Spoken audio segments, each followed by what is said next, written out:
Chris Gunzz here with chiropractor, cut man, trainer. You do it all, Wiz.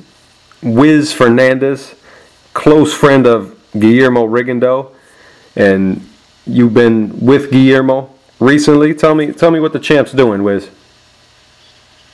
Well, the champ is right now. He doesn't really have a direction to go because we don't have an opponent. He came off one of the biggest probably wins and upset in boxing history, and hopefully, when things like that in that magnitude happen, you usually get a lot of things coming your way, and not for him. That has not been the case, and so he's very he's just feeling a little down. He's sitting at home. He doesn't want to go out on the streets. He wants to stay home, watch TV, cook. He's a wonderful cook. And eat. And, I don't blame him because, shit, poor guy, man. People should be knocking on his door for TV commercials or endorsements or something. No, And it's not happening.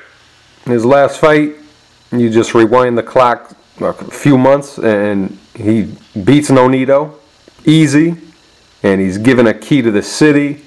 He's happy that he got this beautiful new car.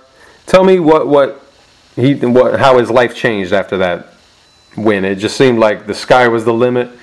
No one knew that he was going to go through these kind of issues with Top Rank and with HBO. What was he feeling at the time after that Nonito win? He's given the key to the city, gets a nice new car.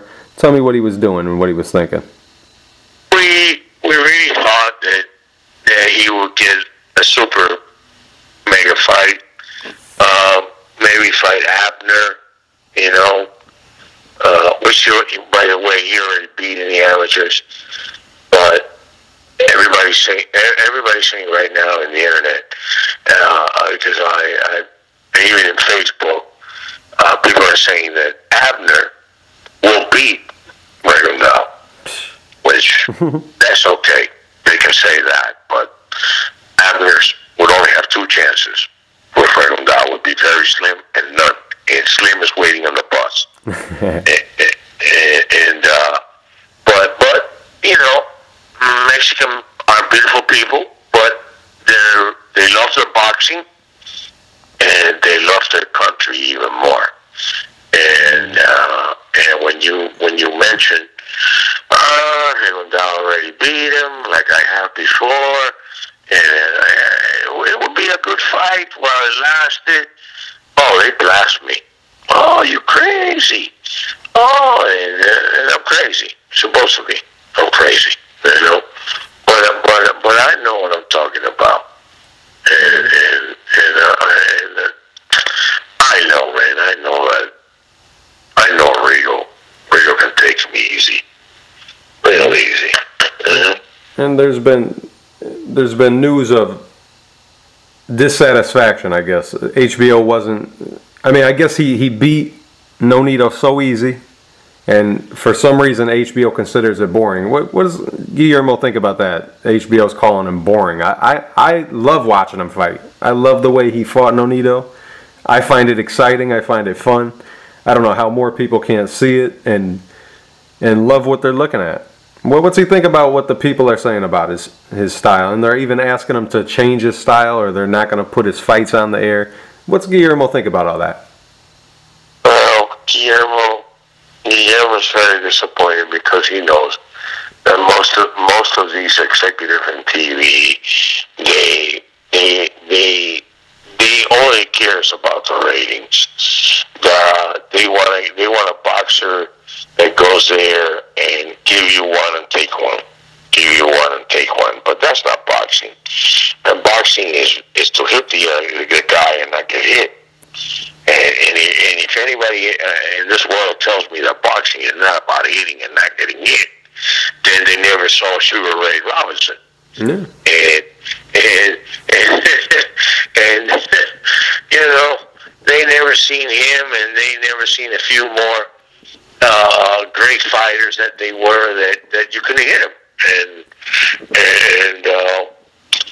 you know, it's a shame because I want to believe that he's pound for pound one of the best. A matter of fact, Mayweather doesn't get hit. Mm-hmm, yeah. He fights everybody who doesn't get hit. He won't complain. He's getting $32 million a fight. More than that. Highest paid athlete. And more, you know. Yeah. And so, you know, I really believe that all the problem is not just HBO. I like to say that some of the problem is also Bob Arum, you know, and who knows how many millions of dollars Bob Arum lost betting on the fight. Because I don't know if I ever told you, but I will say this because I did say this after the fight. I was in the ring and I went right by him and I looked at him and I said, "Hey," I said, "Arum, how much money did you lose?" And he looked at me. I said, $3, $4, $5 million. And he kind of, moving his little lips. You know, his word, he only said 2 words to me. And you know what they were. And I said, "Thank you. Thank you very much." I said, "Thank you," because he answered me. You know, he told me, you know what he told me? "Fuck you." That's what he said. But very, very low, very low. Eye to eye. And I said, "Thank you." You know, and I laughed. And we kept celebrating. You know, I won a great triumph. And then when I sat next to the referee, Benji, the referee, in the bus, I looked at him, and the referee was pissed. He was mad as hell. Probably bet his money on Nonito and lost his ass too. But fuck him, you know? That's what I say. And I looked at him and I laughed. I look at him, I'm a motherfucker. I look in his face and I laugh. Bad night, huh? And he didn't answer. He just looked at me and his dirty looks that he gave me. I already spoke. I read body language. And he spoke to me just by the look he gave me. And apparently, everybody, a lot of people lost their money. You know, they went on the Filipino Flash. And the Flash got turned off. He was flashless. But the worst face of them all was Bob Arum. And I couldn't help myself. I had the old man standing right there, like stunned. He looked like the one he looked like the one that he was beat up. Not Nonito. He had that face. I want to die, you know. And I told him, "How many millions did you lose? 3, 4, 5?" That was his answer. Q. That's what he said. Real low. I said, "Thank you." And I swear to God, that God strike me dead if I'm lying. And you know, everybody loves him in Miami, man. If we can do a fight in Miami, now that the Carib Promotions has signed a contract to promote 6 to 8 bouts a year at the Hialeah race and track, horse track, one of the most beautiful landmarks in Florida.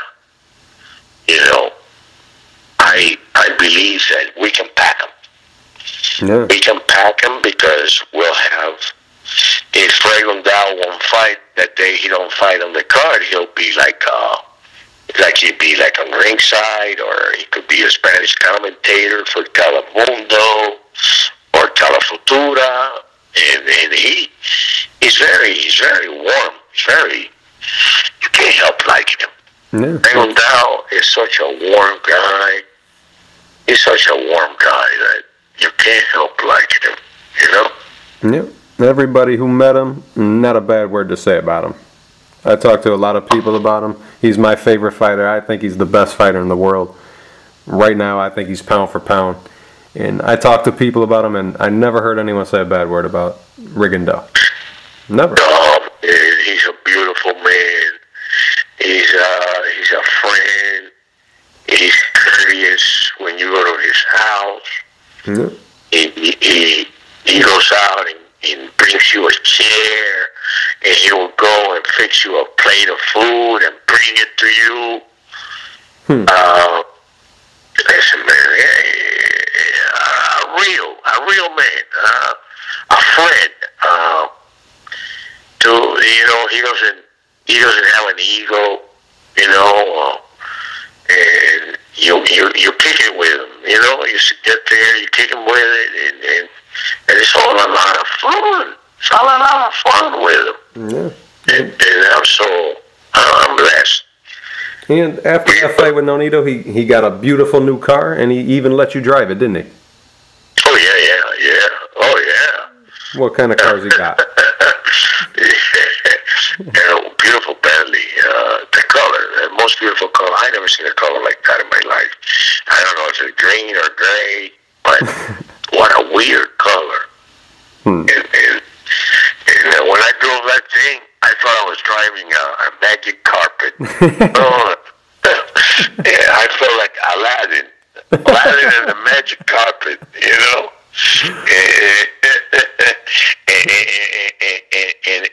And Bob Arum is Ali Baba, the 40 Thieves. You know, oh man, I swear to God, you know, they treating this man like he's dirt, you know, and no respect, and offer him bullshit money, you know, for a fight. I thought it was funny. I laughed when I heard 350,000, and the man is paying this little amateur Chinese half-ass boxer wannabe $500,000 for 6 rounds. If you pay an amateur $500,000 for 6 rounds, I think you should pay Rigo $1 million for 12. You know, he's beast. Worth it. He's worth that and more. Yeah. But I don't know. I can't explain it. I try to make some common sense out of all this, and it doesn't make any sense. No. You can look from the top, you can look it from the bottom, you can look it from the side to side. Don't matter if it's left to right or right to left. It makes no sense. No. I don't know if you're privy to this information, but what's his contract like with Top Rank? Is he interested in possibly getting out of the contract and moving on to see if other promoters are interested, and people like Golden Boy or anybody else in events? Yes, yeah. I mean, I kind of advise. I was talking to him over the 4th of July, and the day we were throwing the fireworks there in the middle of the street, and Golden Boy to us would be so much better, because their specialty is Latin fighters, and they have Maris. Yep. And they have a few more. Santa Cruz. You know, we can fight. Yeah, there's a lot of fights. I'd love to see him with Mares. He said that he'd fight Mares, but he would have to come down to junior feather.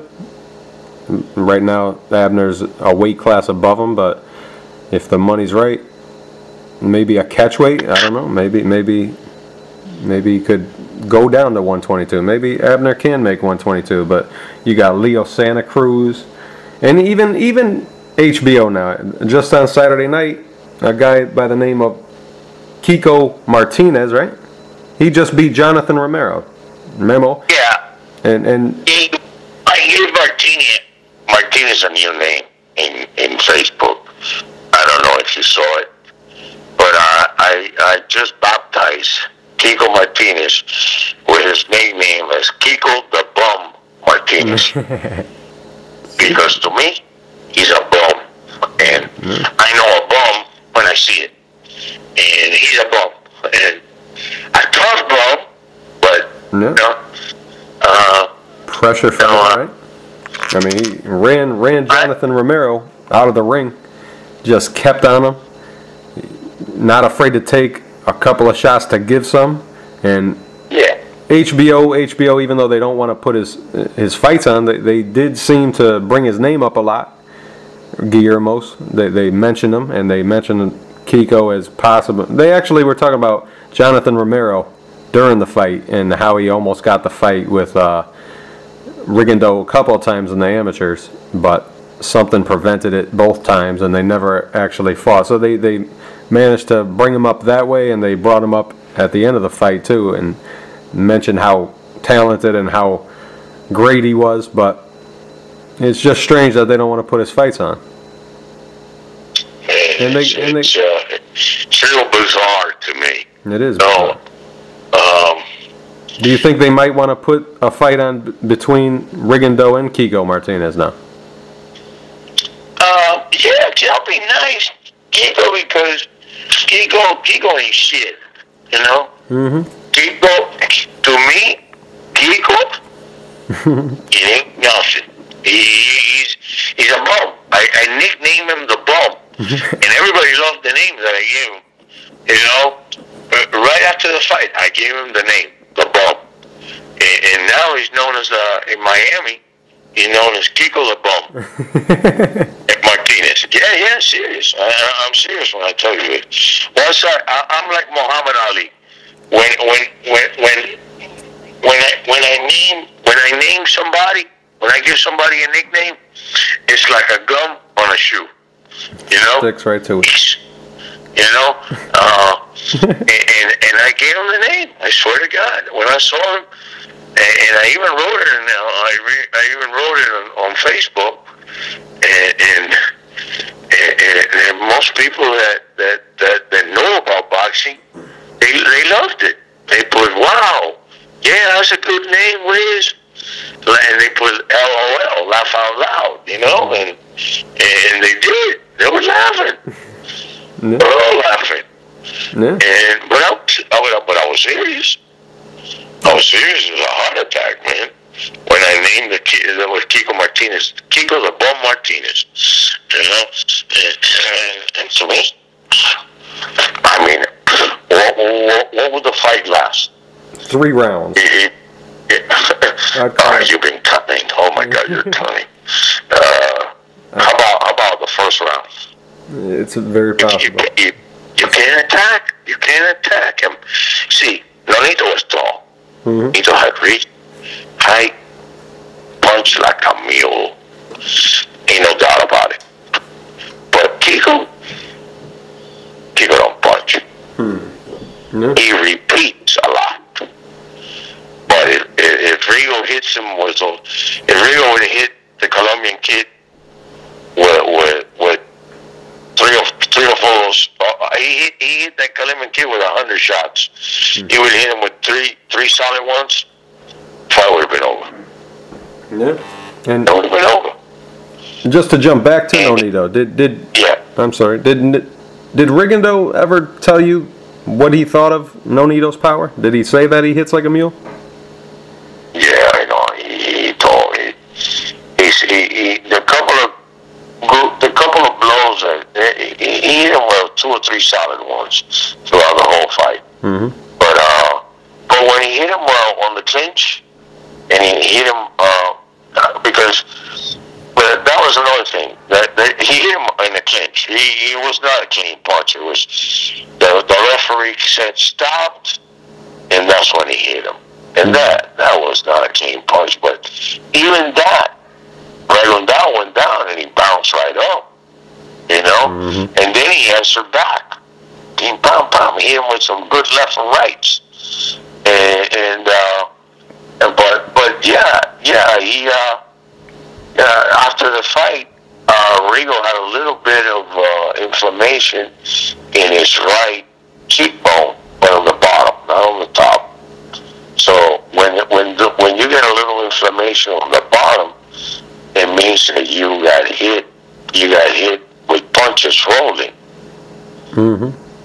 Because it wasn't a big one, but it was just enough. So usually when you roll with a punch and you get hit, and he did a lot of rolling, but yeah, no, he knew that Nonito packs a punch. There ain't no doubt, you know. No. The thing is not to get hit with it. Don't get hit, you know. No. Box, the art of boxing is hit and don't get hit. And apparently that's not what HBO wants. And apparently that's not what Bob Arum didn't want either. You know, they wanted to see a give and take fight, but hey, listen, you don't last long in wars like that, you know. I can name you a few fighters that they didn't do, once they retired, they were talking with a slurp. And most of them couldn't remember what they had for breakfast.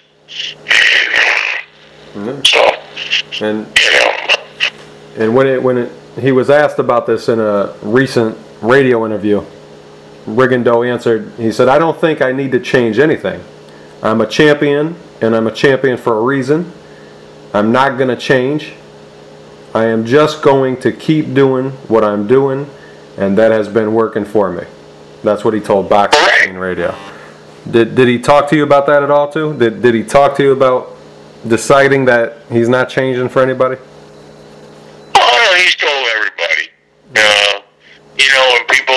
When people come up on the street and they ask him, they go, "Oh, champ, you're the best boxer we ever seen. But what's up with HBO? HBO wants you to get hit? Yeah. And for them to put you on TV? What? They're crazy?" And he goes, "Yeah, they want me to go into that rock and sock'em style. You hit me and I hit you. But no, that's not boxing." And that's what he tells people. No. It's not boxing. No. People don't complain with Mayweather. Yep. And I know that Mayweather don't fight everybody. He didn't want to fight Margarito. He ducked Pacquiao. I remember he didn't want to fight De La Hoya when he was young. When he was in his prime, he waited till he got old, and there was a lot of fighting. He wouldn't fight Martinez, and now Martinez wouldn't beat him. But a couple of years ago, when he knocked out Paul Williams, Martinez was in the peak there, and he didn't want to fight him. He didn't want to fight him, and Mayweather ducked a lot of people. They don't complain. They don't say nothing. And when he fought Guerrero, Guerrero couldn't fight him. Guerrero almost had to ask that referee, "Could you please hold him for me so I can hit him?" That's what he would have to need to get a knockout, because he couldn't touch him. But the people don't complain. They don't complain about that. When did Rigo want to get back in the ring? He was in the gym recently, doing a little sparring, getting back into fighting shape, and working in the gym. When did he want to get back in the ring? Well, he started 3 weeks ago, and he went for 3 or 4 days. days, and then the shit hit the fan with Top Rank, and he got like disappointed, and like the wind out of the sails, and he just I remember he 3 weeks ago he says, Mandy, I'll be at the gym at 7 in the morning. I'll see you at 7 in the morning. That was on a Saturday. I said, okay, champ, see you on Monday. Sunday night, he called me up. He says, wait, don't show up. Stay home. Sleep late. Thanks God he did that, because I stayed up, I partied, I went out, I had a great time. Me and William Hubble, we from the Hubble telescope, we hit every strip bar in town. And the Wiz was down for the count, and saved by the bell. Thanks to Bob Arum, I survived on Monday. I swear to God, I stayed in bed. I didn't get up till 7 o'clock at night. Wow. Got up, ate a little bit, I went back to sleep till the next day. I got up on Tuesday, and if Rigo would have told me 7 o'clock, even if I would have been dying, Mandy would have died over there. I would have been there at 7, and they would have to bury me right there at the gym. I would have been there. But thanks God, I swear to God, I never been so happy about not making my word, or my commitment. And this is the truth. This is from the bottom of my heart. When I found out that I wasn't have to be there at 7 in the Monday, I said, thank you, God, there is our God. And I survived. But and then he started again a few days ago. And actually, he started on Monday, this past Monday, because they want to catch him with his pants down. And when I mean pants down, not actually his pants are down. They want to catch him off guard. They did offer him a fight in Macau with not even 7 weeks notice. That's disrespectful, man. Usually a champion should get at least a minimum by what's customary of 90 days before a fight. That's minimum. But the correct is 4 months. 120 days. Champ, you're fighting this guy in 120 days. Get ready. So when a Top Rank official calls his manager and his co-promoter and tells him, we want Rigo to fight in 7 weeks in Macau, there's only two words you can say to them, and I don't have to say them. You know what they are. And that's what actually happened. And and then the money, $350,000. Come on, you're paying this little amateur $500,000 for 6 rounds, and in the best pound in the world. You want to give him a 7 weeks notice, and you want to give him $350,000. Please, slavery was over in 1866 or something like that, 66, 68. Abraham Lincoln quit, end the slavery, and that's what it sounds to me. So if I was Gary Hyde, if I was Boris Adencia, oh my God, I would start from A to Z and I would make up bad words if that letter don't have one. I would make one up, and just to tell them, and I would cuss them out from left to right, because that's disrespectful. 7 weeks for a fight, and because they want you to lose, and it's 350,000, please. So what's Rigo's plan right now? When's he want to get back in the ring? 7 weeks ain't enough time. What's he want? Well, we were told that we would fight the winner of Martinez and I forgot the Colombian name. It was funny because Romero. Yeah, the Colombian kid, the one that lost with Martinez. Jonathan Romero. Yeah. When I saw him in the program, and I saw him talking, I looked at him. I said, "Damn, is this guy a retard?" No, that's the first thing that came to my mind. Whatever comes to my mind, that's what it is. Believe me. And I said, "What a retard!" And I said, "Well, but he's 23-0. Wow, you know." Okay. Then they put Kiko, and then I saw Kiko's face. I said, "He's a bum." I named him right there. As soon as I saw him in the interview, I named him the bum. And I said, "Oh man, the Colombian is gonna kill the Spaniard." That's what I said, because he was a shorty, you know.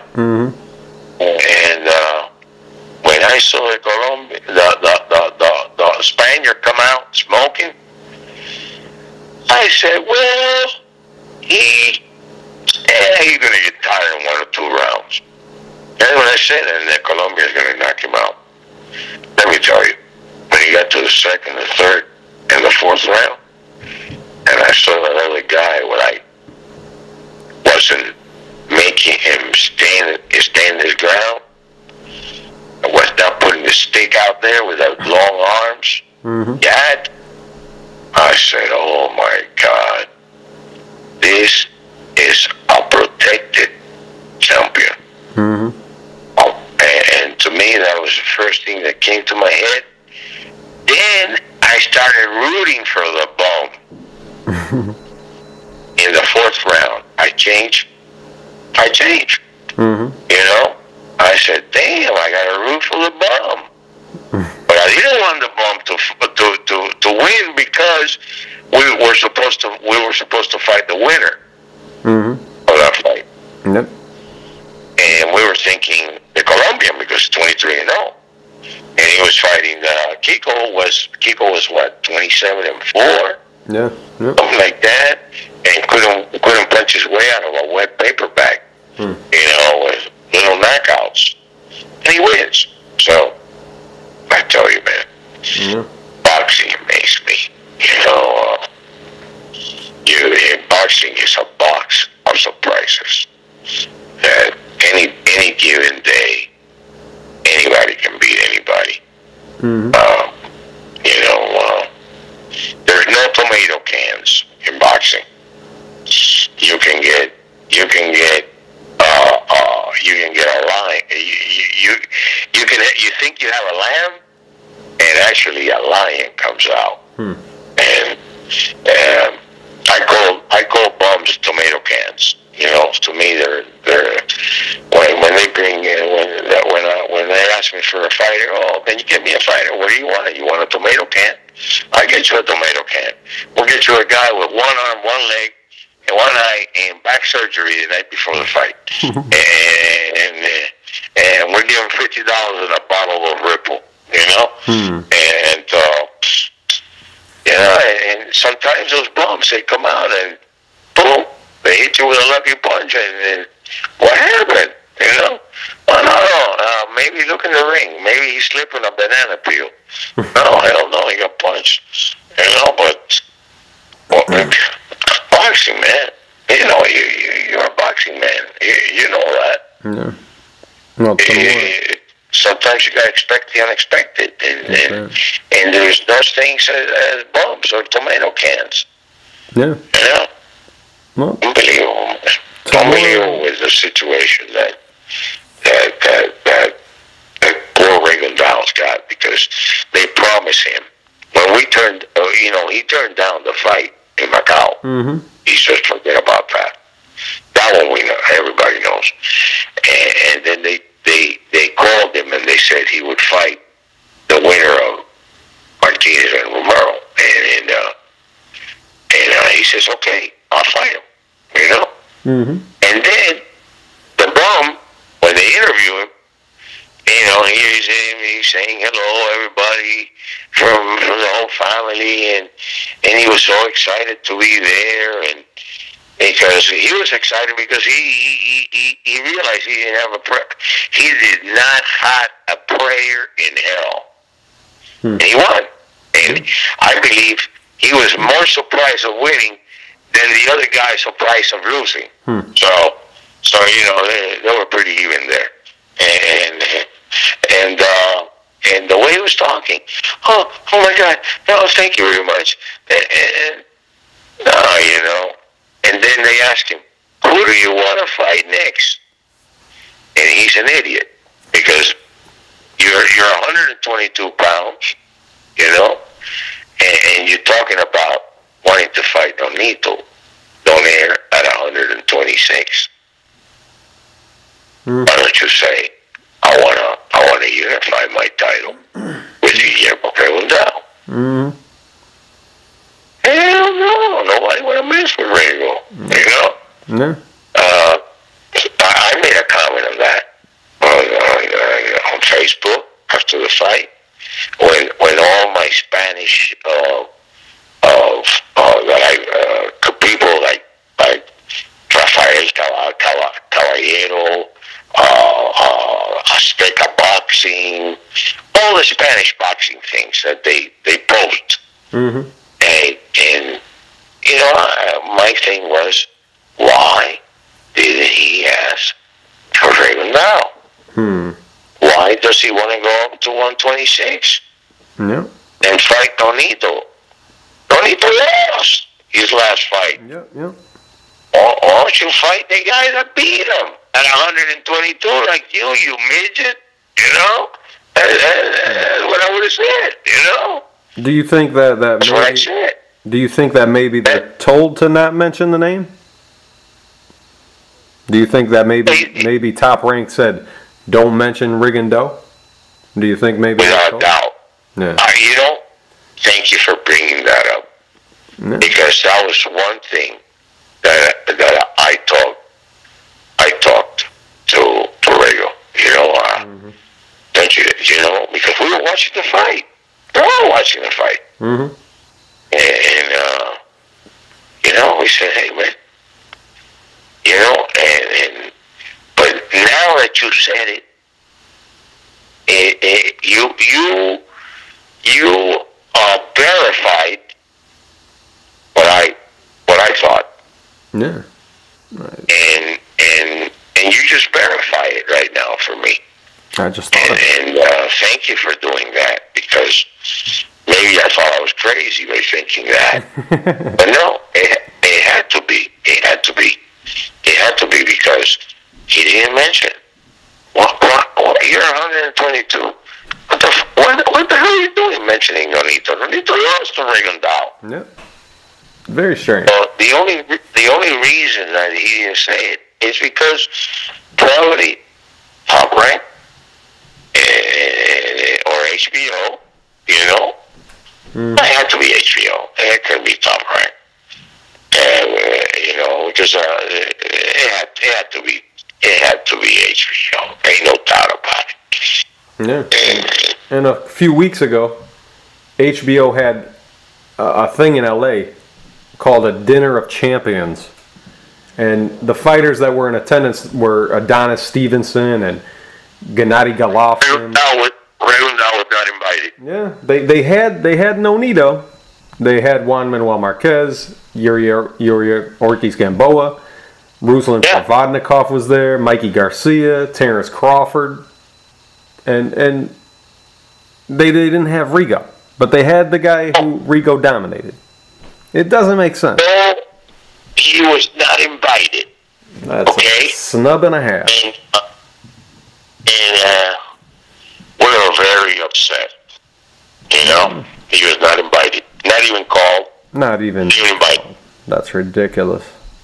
I don't even know. Yeah, like what's he saying about that? I want to let all your fans know this, that he was not invited by Top Rank, and that tells me that they don't want to work with him. So if they don't want to work with him, they should release him, and maybe we should do like a little thing. I don't know if it's the radio or internet or something for the fans to vote for or ask a petition to have Top Rank release him. You know. Yeah. And I think that if they don't want to work with him, release him, right? Yeah. It doesn't make sense. And then they want to pay him shit money. You know? Yeah. $350,000. What an insult, man. Yeah. What an insult. And, it is an insult. Slap in the face. It's embarrassing, man. It's embarrassing. I don't know what the idea they have is. Like maybe they're thinking there's not enough of a Cuban population to make money off of his fights. I don't know what they're thinking. But if he did leave Bob Arum, and he went, let's say, to Golden Boy, if Bob Arum released him, and he could get back in the ring fast without a court battle or any kind of legal dispute, and he did go with Golden Boy. Golden Boy does have Abner Mares and Leo Santa Cruz, who's fighting. He's looking to unify the title, or he's looking to move up and win a title against Victor Terrazas. He's fighting him on Saturday. What do you think of that fight, and what do you think of Leo Santa Cruz, and what kind of threat do you think he'd pose to Rigondeaux? I think he's the best. It would be the toughest challenge of everybody put together. That would be a good fight. That would, we like him. Rigondeaux knows the guy's good. You know, we all know that the guy's good. You know, to me that would be the best fight right now, best opponent. And but what Top Rank said to Arencibia and to my friend Alex Bornote, which is the right hand man of Rigondeaux, a good man, good guy to have in your corner. Mm-hmm. And they said that they promised for him that he would get the winner of the Romero and the Bob Martinez, Kiko the Bob Martinez. and when Martinez won and shocked the shit out of everybody, and even shocked the hell out of me, that I switched in the fourth round. I said, no, the Colombian is going down. Now I'm going for the bum. Mm-hmm. Now, yeah. I did. I swear to God, I never done that. And, you know, when one fight started, I switched sides. I sold out. I sold out like a dirty rat. You know? And I went for the bum. Mm-hmm. And the bum won. I said, damn, that's going to be an easy fight. That'd be too easy for Rigo. Rigo gonna beat this guy with one hand tied behind his back. Yeah. You know, but that's what we were to do. So now is more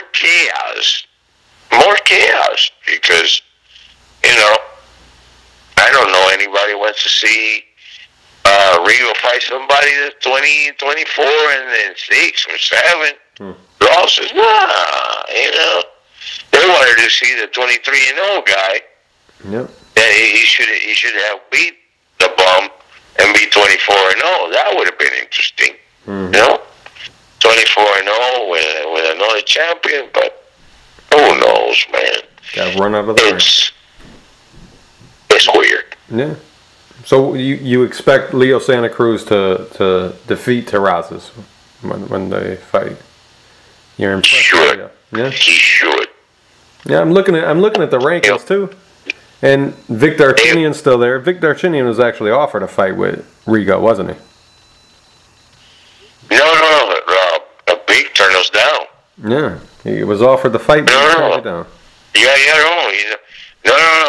I think his words were, you know, you know what they were. Hell no. After he saw the ass whipping that he put on Nonito, he said Nonito almost hit him hard. So he knows that Rigo's going to hit him twice and some more. And he said, hell no, I'm not fighting that guy. And Kiko Martinez, who knows? I think you got it, man. HBO probably told him, don't mention the guy, you know? And he didn't. It's a and, man, but hey, Leo would be a good fight. Leo would be a good fight. Yeah. I think he's good. Very good.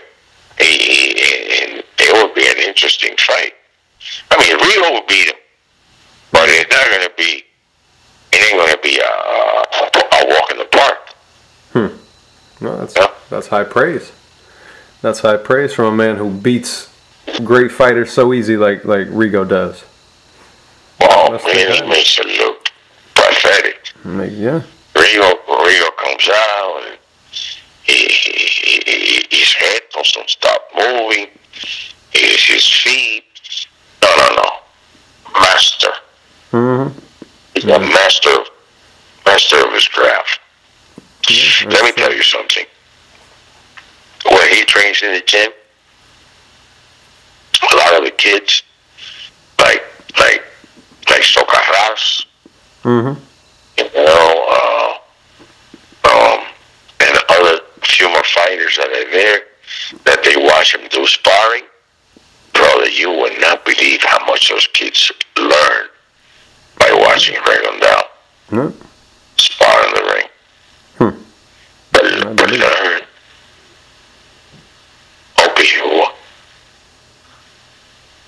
Unbelievable, man. How much these kids learn, my friend. I believe it. They learn. And so he sits. The master sits, and he waits. And what's he do when he takes this disappointment? He leaves and you guys went shopping. He goes and he cooks you a big meal. You guys went out and shopped for stuff to make tamales, right? Is that what you guys did? Yes. We went out to a place in Homestead where you buy the corn. They grind it and you buy it, and then he went and bought pork, and then you fry it and season the pork, and then you cut it in chunks, and you mix this corn, and you get the corn, the leaves from the corn, and you pack the tamales in it, and you tie it with our little string, and then you boil them with pork, with barbecue pork in them. Oh my God. We made like 50 of them and ate them all. You know, I couldn't move for 2 or 3 hours. How many tamales I ate. And Rigondeaux made them. He made them for everybody. And he's a great cook. I was joking with him. And I say, hey, look, Rigo, if nobody wants to fight you, who cares? We can open a restaurant. Yeah, and he could eat. He could eat, right? How much? Man, goddamn, you're crazy. I said, no, I'm not crazy. And Rigondeaux said, no, he's crazy. He's not crazy. Well, I'll be Chef Rigo. If you don't like my food, I'll kick your ass. Everybody laughed in that living room, man. And he said that stuff. He says, I'll be a cook, I'll be a chef, and if you don't like my food, I kick your ass. Oh, man. Nah, you would have been there, you would have laughed. You know? Yeah. He's the 122 pound champ. On the floor. He's 122 and he makes weight. He makes weight pretty easy, according to him. But he eats like he's 100 pounds bigger, don't he? He's like a heavyweight, but he doesn't put on a pound. Right now, he's walking at 127 pounds. Wow. Eating constantly, and he doesn't gain weight. He's got the metabolism. Mm-hmm. You know? Mm-hmm. The heaviest I ever seen him covered it the first week for a fight. The heaviest I ever seen him has been 8 pounds over the weight. Wow. That's it. And he didn't fight for about 4 or 5 months. He only gained 8 pounds. Wow. You know? Yeah. That's a blessing, man. Mm-hmm. You know? A blessing in the sky. Yeah. How good he gets, you know? Mm-hmm. Mm-hmm. I mean, I feel bad because, you know, they're wasting this kid's time and talent. And they don't want to promote him right. And why wouldn't they let him go, man? You know? Yeah. I'm praying God that there is a miracle.